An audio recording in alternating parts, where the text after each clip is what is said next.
Why did Paul abandon the synagogue in Corinth and go to the Gentiles? Did Apollos need permission from anyone to preach Christ? Let's review Acts 18.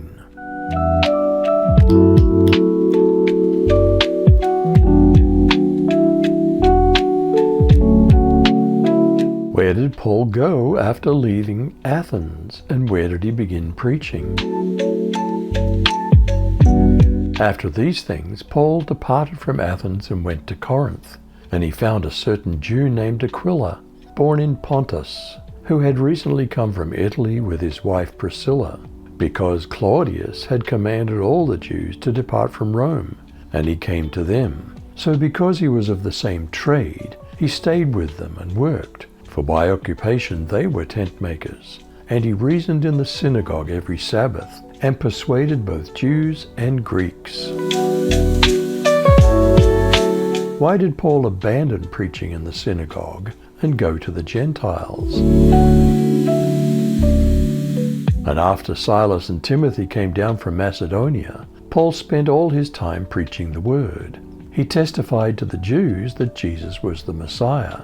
But when they opposed and insulted him, Paul shook the dust from his clothes and said, "Your blood's upon your own heads. I'm innocent. From now on I'll go preach to the Gentiles." Then he left and went to the home of Titius Justus, a Gentile who worshipped God and lived next door to the synagogue. Crispus, the leader of the synagogue, and everyone in his household believed in the Lord.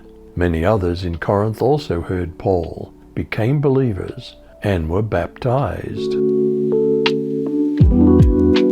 Did God encourage Paul to speak openly? How long did he remain in Corinth? The Lord said to Paul in the night by a vision, "Don't be afraid, but speak and don't be silent, for I'm with you, and no one will attack you to harm you, for I have many people in this city." He lived there 1 year and 6 months, teaching the word of God among them. Did Jews try to oppose Paul, but did the Gentile governor defend him? Now when Gallio was the governor of the province of Achaia, the Jews united in their opposition against Paul and brought him before the court. "This man is persuading others to worship God unlawfully," they declared. Just as Paul was about to speak, Gallio said to the Jews, "If there had been some sort of injury or criminal behavior, I would have reason to accept your complaint. However, since these are squabbles about a message, names, and your own law, deal with them yourselves. I have no desire to sit in judgment over such things."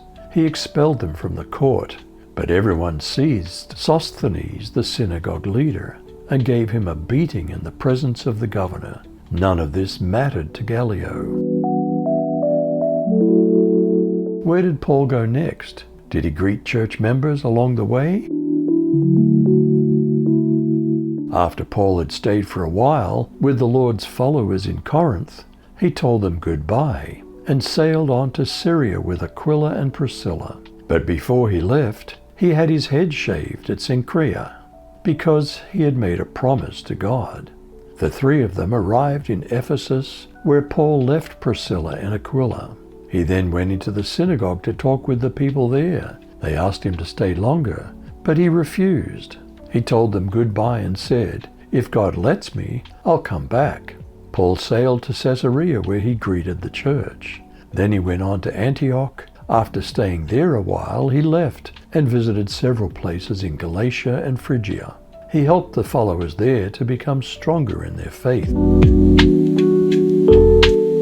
Who was Apollos, and how did he come to believe in Jesus? Now a Jew named Apollos, a native of Alexandria, came to Ephesus.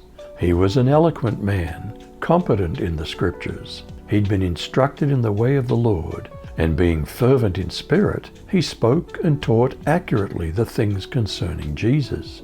Though he knew only the baptism of John, he began to speak boldly in the synagogue. But when Priscilla and Aquila heard him, they took him aside and explained to him the way of God more accurately.